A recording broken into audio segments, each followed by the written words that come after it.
I went to Jamaica 3 times. I went to Cancun and celebrated my mom's 80th birthday this year, and I didn't show you any of it.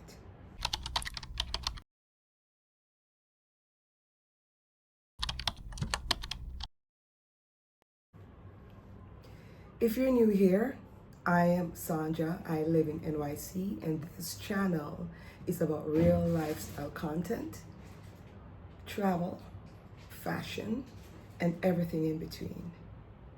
2025 was intense. Family celebrations, unexpected trips home to Jamaica, and a lot of outfit repeating. So today I'm breaking down my top 5 travel outfits from this year, where I wore them, and why they worked. And excuse me while I do also get through this crazy mysterious virus that's going around. All right, so now let's get into it. So this is my summer look to Jamaica, the first trip I took. Then in November, you'll see me repeating it when I went back. Always wear a shirt over a tank because the minute I get to Jamaica, it gets warm. Airport is cold, but the minute you step out, it gets warm. And the pants, and I love the pockets too because then I could simply slide my passport or my phone in there. That's why I like this cargo pants. And the stretchy waist too helps. I'm also wearing the Samba sneaker from Adidas again because walking around is something I need to be able to be comfortable because sometimes I'm helping my mom or my sister, whoever else is that is traveling with us. So this is a black dress from English Factory, and I am wearing a low kind of loafer with it, with studs all over. I believe I got this from AliExpress, and a bag that matched the full outfit. I wore this to a funeral in Jamaica. I needed something that was respectful, breathable in the heat. Um, it is modest in length, and the fabric really did speak to the temperature it is in Jamaica at the time. And packing for funerals isn't something that people talk about, but when you're traveling for family, you need to pack at least one outfit that honors the moment, the funeral. If you're traveling at all for any kind of serious occasions, I would suggest that you pack a versatile dress that can work for multiple events that looks very appropriate.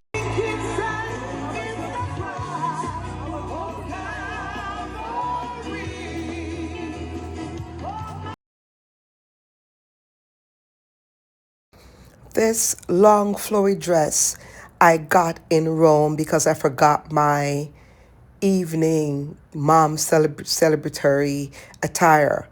And I really loved that I got this piece.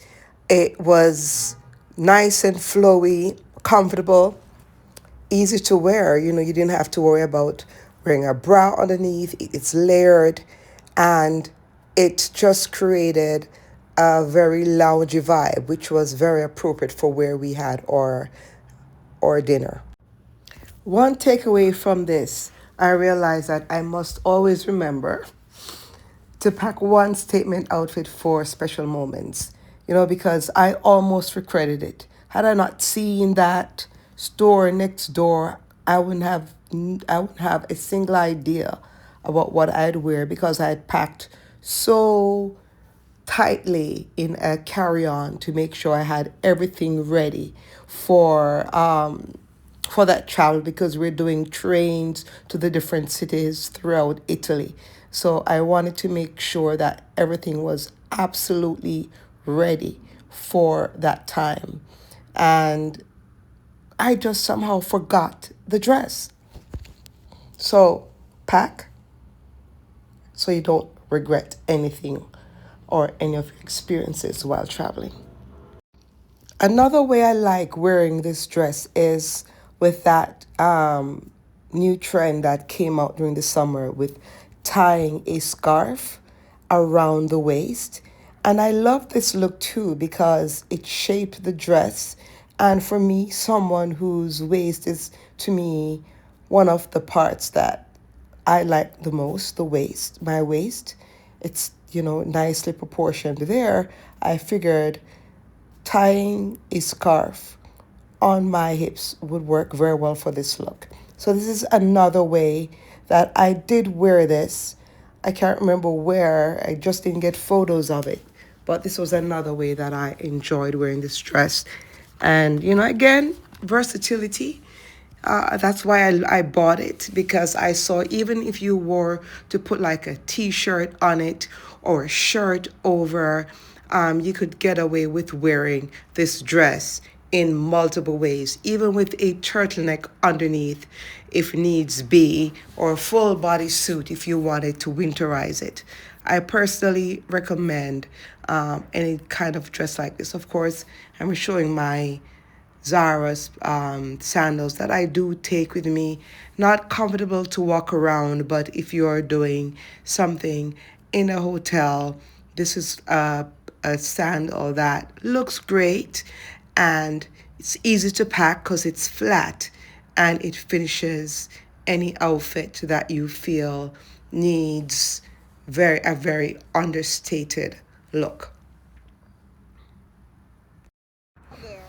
Another celebration I had this year was my aunt's 75th, and we went to Cancun. This is the dress that I wore for her dinner at the hotel. I liked it. It's a dress that I've had forever. I'll pack it away for a couple of years, remember it, and then I'll find it and wear it again. I also brought those sandals with me that you're seeing in the photo. I believe they're Franco Sarto.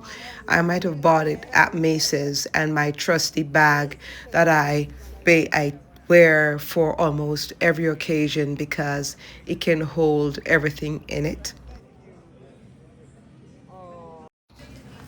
I wasn't sure of what we were going to do for her birthday, so this was a piece that I packed on the off chance that we did do dinner. And that dinner that we're having, the hibachi kind of experience, was something that we were hoping to get, but it was always packed every night, and it was at the very last minute a cancellation that allowed us to go in and have dinner at that restaurant. Happy birthday to you. Happy birthday, happy birthday, happy birthday to you.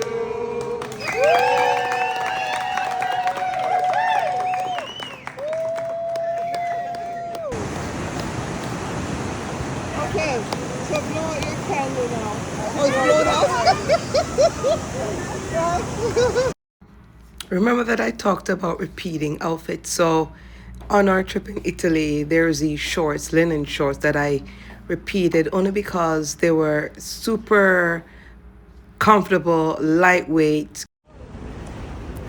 So those are my top travel outfits from 2025.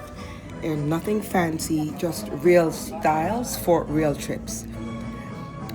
I've got work travel coming up in February. I think I'm going to Vegas. And in March, I'll be heading to Orlando.